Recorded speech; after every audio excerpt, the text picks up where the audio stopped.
Hey, this is Reverend Carissa, and today we are getting started with our new series on prayerful practices for every day. So I'm going to hit the road and learn more about some prayerful practices from members of our congregation. Methodist Church for 15 or 20 years. I think I've been a member for about 15 years. I was pretty much unchurched when I started coming to Savannah Park. And it took Alice and Dawn had the prayer group. They were the prayer group. And we did Wednesday night live at that time. And we would go on Wednesday, they would pray, we would stay, fix dinner. So we were there all day. And finally I said, okay, I'll stay for prayer. I have no idea why I said I'd do that.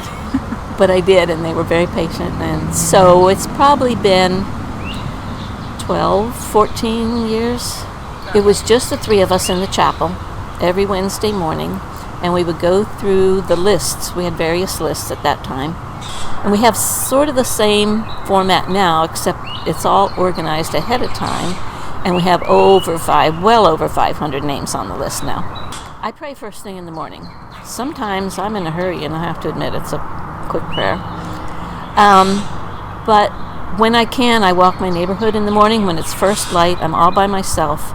And I walk. I can't close my eyes. But I empty my heart, and I pray for my neighbors as I walk past their houses, and it just starts my day off well. When I don't walk in the mornings, I have a room upstairs that's quiet, and the window looks out just into trees, and I see God's creation, not my stuff, and that kind of gets me settled so that I can have a good conversation with Him. And prayers can come anytime. If you're out somewhere and you see somebody struggling, you can just shoot up a prayer for them to be helped out with whatever their issue is or something. So I just talk like I'm talking to my oldest, dearest friend. I'm honest. Whatever's on my heart goes out there. No filter. No, there's no reason for that. Apologies and begging for things sometimes and praising for things often. So it's just whatever my heart needs to say. There was a young couple one time who struggled with infertility. And we prayed, and we had our Bible studies praying and everything. And they have a beautiful child now.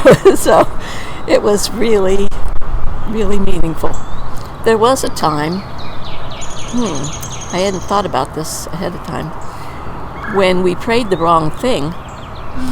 There was somebody in our life who was an alcoholic, who struggled, who would get a job and lose it, and get a job and lose it. Well, actually, we prayed for her to get a job, but the right prayer was for her to get a job and keep it. Just we were praying for her to get a job, and she would get a job. She would lose it. She would get another job, she would lose it. But the right prayer was for her to get a job and be able to keep it. There are times when, you pray for somebody what you think would be the best outcome, and it's His will that needs to be done. Yeah. So, I don't know. I'm pretty much a novice at this praying thing.